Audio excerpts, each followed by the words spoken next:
Olá pessoal, aqui é a jornalista Elisa Robson de Brasília. Tenho informações novas sobre o desenrolar do que está acontecendo na Espanha, né, que nós já estamos falando há várias lives aqui na página do Facebook, jornalista Elisa Robson, e estou trazendo detalhes para vocês, né, quase que toda semana, não todos os dias, mas toda semana estou trazendo. E agora nós temos então uma informação muito, mas muito importante, que foi a de que El Pollo Carvajal, então o maior narcotraficante da América Latina, falou que Lula está nesse esquema gigantesco aí de financiamento de partidos da esquerda pelo narcotráfico. Eu li o documento original que o El Pollo Carvajal entregou à justiça espanhola, tá? Então eu trago citações exatas do que ele falou, né, o que exatamente ele disse sobre o Lula, e não só sobre o Lula, né, sobre Néstor Kirchner e vários outros países aqui da nossa América do Sul que estão envolvidos nessa trama, né, gigantesca que veio agora aí principalmente desde 9 de setembro, quando o El Pollo foi preso na Espanha, né, e agora aguarda neste momento uma possível extradição para os Estados Unidos. E lá, então, ele deve contar mais detalhes ainda do que está acontecendo. O que ele está entregando neste momento é justamente para evitar a sua extradição. Então, ele está colaborando com a justiça espanhola. Vamos lá. El Pollo Carvajal revela à justiça espanhola que o governo venezuelano financiou ilegalmente partidos de políticos da esquerda por mais de 15 anos mundo afora. Veja só. Por que a Espanha está tão preocupada com isso? Porque é um país da América do Sul financiando a esquerda na Europa. Então veja a gravidade dessa situação. E o mais grave ainda que isso, financiando através do narcotráfico, que é o papel aí que nós estamos vendo que desempenhou o El Pollo Carvajal, que é considerado pela justiça norte-americana o maior narcotraficante da América do Sul. Então ele falou que o governo venezuelano financiou ilegalmente esses partidos, incluindo quem? Lula da Silva do Brasil, tá? E ele até numa das suas falas, das suas citações, tem algo assim bem preocupante, porque ele cita o Itamaraty também, tá, gente? Então vamos lá. O ex-chefe de inteligência venezuelana, El Pollo Carvajal, entregou ao juiz Manuel García Castellón uma carta de 7 páginas, na qual ele detalha, né, ele relata detalhadamente o modus operandi de como estes partidos, mais especificamente o Podemos da Espanha, foi financiado pela narcoditadura da Venezuela. Lembrando aqui, né, gente, que quando eu falo em Podemos, é o partido da extrema esquerda da Espanha, tá? Eu estou me referindo a este partido que hoje está no governo, inclusive, da Espanha. Então, assim, dá para perceber o tamanho, né, gigantesco da preocupação que existe lá na justiça de lá, sendo que o partido da extrema esquerda deles, o Podemos é o PT da Espanha, esse partido da extrema esquerda que está comandando hoje a Espanha, foi financiado, então, por uma narcoditadura da América do Sul. Esse documento que ele entregou à justiça espanhola revela que havia 3 formas de financiamento, então, do governo venezuelano. Vou falar da primeira, da segunda, mas é a terceira que eu quero que vocês prestem atenção, que é a forma mais importante e que daí acaba incluindo, e que é nesse momento que ele cita, inclusive, o Itamaraty. Então, a primeira forma, ele diz que era assim: entrega de dinheiro na Espanha através de empresas de fachada da Venezuela. Então, empresas venezuelanas, né, de fachada entregavam o dinheiro na Espanha, então, para financiar este partido da extrema esquerda da Espanha, que é o Podemos. Essa era a primeira forma, uma das formas. A outra forma que ele cita, o modus operandi, que a entrega era feita em dinheiro na Venezuela, através da Embaixada de Cuba. Então, a Embaixada de Cuba participava, então, dessa administração desse dinheiro. E a terceira forma, então, era financiado, né, que esse partido conseguia dinheiro, né, do financiamento do governo da Venezuela, e nos interessa muito esse aspecto porque é onde, né, pode-se entender qual foi o caminho que possivelmente aconteceu no Brasil, ou segundo o que El Podio revela, que foi também o modus operandi no Brasil. A terceira forma que eles faziam para entregar o dinheiro que saía da estatal petroleira PDVSA da Venezuela para chegar lá no partido de esquerda da Espanha era o seguinte: entregava dinheiro na Espanha através de malas diplomáticas. O que são essas malas diplomáticas? Eles usavam o sistema de correspondência oficial entre o governo da Venezuela e seus agentes diplomáticos, tá, no exterior, para enviar dinheiro para a formação deste partido de extrema esquerda na Espanha. Então, eles tinham todo um sistema via embaixada, né, com seus diplomatas, para que esse financiamento ilegal para a criação desse partido de extrema esquerda na Europa fosse feito. O caminho que esse dinheiro fez até chegar aos cofres do partido Podemos, né, o PT da Espanha, segundo esse ex-general El Podio, que foi general do governo chavista, é o seguinte. Agora eu vou ler as palavras dele, tá, gente? Como ele descreve.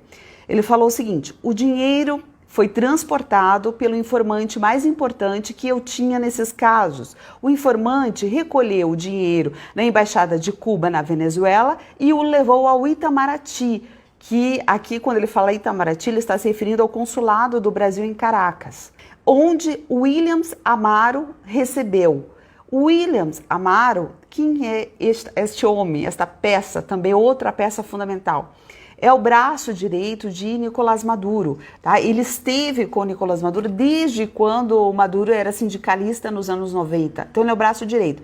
É um dos principais homens, assim, alvo da justiça norte-americana, do Ministério Público da Flórida, tá? Que considera ele, então, um super, hiper, mega narcotraficante. Então, El Podio diz que era ele quem pegava no Itamaraty, no consulado do Brasil em Caracas. Tá? Essa é a acusação. E El Podio continua. Williams Amaro fechou a mala diplomática e enviou o dinheiro à Embaixada da Venezuela na Espanha. Ele entregou a Ramón Gordills, que então entregou a Juan Carlos Monedero, que é o fundador do Podemos. Esse Juan Carlos Monedero esteve no dia 21 de novembro de 2018 em Curitiba, visitando o Lula na cadeia. Tá? Então, enquanto o Lula estava lá, ele veio ao Brasil. É preciso investigar essa viagem, o motivo pelo qual este Monedero, Juan Carlos Monedero, esteve lá em Curitiba, esteve aqui no Brasil. Né? Por quê? Porque, veja só, no Chile estão investigando todas as viagens que ele fez para o Chile. Né? E hoje a esquerda está no poder no Chile, está virando o Chile de ponta cabeça. Então está havendo uma investigação sobre todas as viagens que foram feitas destes fundadores, destes representantes do Podemos da Espanha para o Chile e para outros países também, né? Inclusive a Colômbia. Então, assim, acho que o Brasil deveria estar fazendo, então, a mesma investigação, né, deste partido que está sendo acusado aí de alta corrupção lá na Espanha. Então, as viagens todas que eles fizeram, inclusive estando aqui em Curitiba, no Brasil, em 2018, visitando o Lula na cadeia, saber o teor, então, dessa visita. Bom, vamos lá. Carvajal afirma também, neste documento aí de 7 páginas que ele entregou à Justiça Espanhola, que a última entrega que ele teve conhecimento de dinheiro ocorreu nos primeiros dias de julho de 2017. Veja só, essa é uma data importante, né, para os espanhóis, mas para o Brasil também pelo seguinte, porque a lei orgânica de março de 2015 da Espanha de 2015, que condena qualquer forma de financiamento de governo ou entidades estrangeiras para partidos políticos na Espanha. Então as revelações do El Podio são de extrema gravidade lá e provavelmente vão respingar aqui em toda a América do Sul. Vou citar todos os países, todos os presidentes que El Podio Carvajal diz que receberam, então, estes financiamentos ilegais da Venezuela, ok? Ele fala assim: enquanto eu era diretor da inteligência e contra-inteligência militar na Venezuela, recebi um grande número de relatórios indicando que este financiamento internacional estava ocorrendo. São Néstor Kirchner, da Argentina, Evo Morales, na Bolívia, Lula da Silva, do Brasil, Fernando Lugo, no Paraguai, Ollanta Humala, no Peru, Zelaya, em Honduras, Gustavo Petro, na Colômbia, Movimento 5 Estrelas, na Itália, e o Podemos da Espanha. Então, todos essa lista de pessoas e de países e movimentos foram relatados como destinatários de dinheiro enviado pelo governo venezuelano, tá, gente? Então, essa é uma notícia muito, mas muito importante para o que pode acontecer daqui para frente. Bom, o que nós temos que nos perguntar a partir disso? Quais foram os compromissos que o Brasil assumiu nessa transação? O Brasil deu alguma contrapartida em relação a esse recebimento desse dinheiro, né, que El Podio acusa que Lula tenha recebido? Né? Qual foi a participação? Temos motivos para imaginar que foi uma participação muito grande, né, pelo que a Lava Jato revelou. Sabemos que durante a gestão do PT, o Brasil financiou o quê, gente? Portos, estradas, ferrovias, usinas, aeroportos, pelo mundo afora.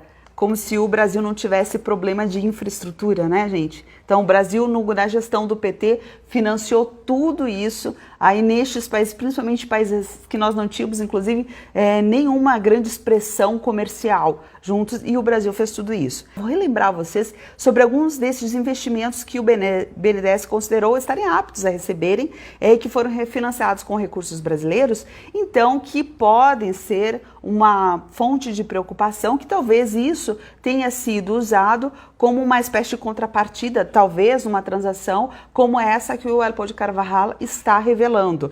O Brasil entregou 682 milhões de dólares por parte do BNDES para a construção do Porto de Mariel, em Cuba. Tá? O Brasil entregou para a construção da hidrelétrica de São Francisco, em Equador, 243 milhões de dólares do BNDES. Para a hidrelétrica de Chagla, no Peru, 320 milhões de dólares via BNDES. Para o metrô do Panamá, 1 bilhão de dólares. Para o aqueduto de Chaco, na Argentina, 180 milhões de dólares via BNDES. Para o metrô de Caracas, na Venezuela, quanto que o Brasil entregou? 732 milhões de dólares. Que mais? Para a construção de uma ponte sobre um rio na Venezuela. O Brasil entregou 300 milhões de dólares via BNDES. Tá? Para o projeto Hacia el Norte, na Bolívia, foram 199 milhões de dólares. Nós também entregamos 26 milhões de dólares para exportação de 127 ônibus da Colômbia. Né? E como esses poucos exemplos que eu trouxe aqui, o Brasil tem mais de 3 mil empréstimos concedidos pelo BNDES entre 2009 e 2014. A Venezuela é o nosso maior problema, né, gente? Porque ela recebeu num total 1 bilhão e 500 milhões de dólares, tá? Em financiamentos contratados pelo BNDES. É o caso mais grave de inadimplência entre os países que têm dívida externa com o BNDES até o segundo trimestre desse ano, né? Os pagamentos em atraso somavam 374 milhões de dólares. Por causa do calote, inclusive o BNDES reservou aí 2 bilhões de reais para absorver todos estes atrasos. Então, o que a gente se pergunta hoje essas obras foram alguma espécie de contrapartida? Porque a esquerda se prontificou, né, a auxiliar todo esse processo? A questão principal é que, assim, não há problema, né, gente, em um partido se organizar para alcançar o poder, um partido político se organizar para alcançar, não há problema nisso, a não ser o quê? Que ele use meios ilícitos, que ele use dinheiro do narcotráfico, que ele use de corrupção, que ele use de mentiras, né? Aí sim há um grande problema na organização desse partido para alcançar o poder. Então, gente, nós temos que acompanhar, né, as informações agora que esse ex-general venezuelano está entregando, essas informações preliminares referente não só ao nosso país, né, como a todos aqui da América do Sul, são informações que imagino que vão ser alvos de investigação aqui no nosso país. Não é possível que as nossas relações exteriores não estejam participando ou não se posicionem ou não tomem aí uma postura diante dessas denúncias. Na verdade não são denúncias, né? Essa confissão aí que o maior narcotraficante da América do Sul fez agora envolvendo o Brasil, envolvendo Lula, envolvendo o PT, envolvendo inclusive o Itamaraty em Caracas. Então é importante, nós esperamos isso, né? O mínimo que nós esperamos é que haja aí uma resposta a todas essas afirmações aí que Elpidio Carvajal está entregando lá na Espanha. Então, gente, isso tudo é extremamente grave. Acredito que né, pode derrubar o governo lá, todas essas denúncias e provas. Já tivemos um braço direito, então, do governo venezuelano, Nicolás Maduro, preso, extraditado para os Estados Unidos, que deve contar muitas coisas. Já informou, né, ele já disse que já entregou muitos detalhes, o governo norte-americano diz que já tem muitos detalhes sobre a questão da Venezuela ser uma narcoditadura, né, um país governado por traficantes. E agora nós temos então Elpidio, que também está aí prestes a ser extraditado para os Estados Unidos e que começa a entregar justamente para evitar uma tentativa desesperada de evitar a sua extradição, né, para lá. Gente, isso tudo é muito importante também por outras razões, como por exemplo, veja só, as pessoas que estão em instituições aqui no nosso país, estão na liderança de diversas instituições do nosso país, importantes, entidades importantes, que se dizem de esquerda ou que se dizem muito próximos ao PT, a Lula, enfim, a todos esses personagens da extrema esquerda brasileira, essas pessoas devem ser motivos de preocupação para o nosso país, tá, gente? Nós precisamos prestar atenção nelas. Por exemplo, nós temos uma entidade super importante chamada OAB, né, cujo presidente da OAB, ele é abertamente da extrema esquerda, ele defende pessoas como ele anda, né, com pessoas como o Freixo, né, do Rio de Janeiro. Ele, que mais? Ele tem, por exemplo, reuniões públicas com pessoas do PCdoB. Então, eu só estou dando um exemplo. Então, o presidente da OAB, neste momento, é uma pessoa da extrema esquerda, que fala abertamente sobre isso. E nós temos, então, uma entidade influenciada por essa esquerda que agora, mais uma vez, está no centro de escândalos internacionais envolvendo, então, narcotraficantes. E a OAB, por exemplo, é uma instituição que define quem? Os próximos desembargadores federais e estaduais, veja só, inclusive desembargadores do TRE, do nosso Tribunal Regional Eleitoral, e do 5º e outros cargos, como por exemplo no CNJ, no CNP. Então, nós temos que começar a influenciar, gente, prestar atenção quais são as outras entidades do Brasil, além das partes políticas, né, como Congresso e Executivo, entender, né, a participação deles, saber, então, onde mais a esquerda está como cabeça das instituições, e temos que influenciar. Por favor, gente, que não votem em pessoas que são de esquerda, pessoas alinhadas, por exemplo, com o atual presidente dessa instituição, né, que é uma pessoa da extrema esquerda, que anda com pessoas da extrema esquerda, defende a filosofia da extrema esquerda. Então, esse é só um exemplo, gente, do perigo e de como nós precisamos participar da liderança, né, de influenciar a liderança das diversas entidades no nosso país. Outro exemplo, tivemos aí o caso, por exemplo, do Conselho Regional de Medicina, né, cujo presidente foi muito pressionado, está sendo muito pressionado, para agir numa linha de atuação esquerdista. Esse presidente do Conselho Regional de Medicina, ao contrário do presidente da OAB, não é um agente político, né? É um agente o que profissional. Então ele está enfrentando aí CPI do Senado e mais um monte de gente aí nessa guerra para garantir o que? Autonomia médica, uma coisa que não é politizada. Então nós temos aí duas instituições que são extremamente importantes para o destino do nosso país, a OAB e o Conselho Federal de Medicina, cujos presidentes, cada um tem o seu papel, mas um é extremamente político, outro é técnico, e nós estamos vendo então a diferença de desempenho dessas entidades e o quanto essas entidades influenciam o nosso país, talvez de uma forma tão importante quanto o presidente da República, os senadores, os deputados e tudo mais. Vamos ver nas próximas eleições se nós conseguimos, né, gente, pelo menos escolhermos e colocarmos para dentro desse Congresso representantes que tenham leitura de cenário, que entendam o que está acontecendo no mundo e o que vai significar para o nosso país, né? Não pessoas aí, nós temos senadores, gente, que são pessoas muito simples nesse sentido, pessoas assim até ignorantes, né, que não conseguem, não ter a mínima capacidade de entender o que acontece fora do nosso país e que tem ligação com o Brasil. Tá bom, gente? Então era isso que eu queria dizer. Essa notícia me parece extremamente relevante. Não vejo a imprensa falando sobre isso. Espero que fale, né, a partir de agora, espero que hoje, amanhã, nos próximos dias, possam acompanhar, né, este desenrolar, né, e que possam trazer também informações. Mas, assim, enquanto isso, nós vamos estar juntos aqui. Eu vou continuar trazendo mais detalhes, tá? Porque aí vem mais revelações, com certeza absoluta, tá? Nós teremos mais informações. Assim, tem outros detalhes, muitas coisas que eu poderia contar para vocês, mas aqui, assim, como eu sempre digo, aqui a live é uma coisa quase informal, né, gente? Que eu vou explicando para vocês esses detalhes, mas falta ainda mostrar aí todas as conexões que teriam por trás e que seriam importantes para uma compreensão geral.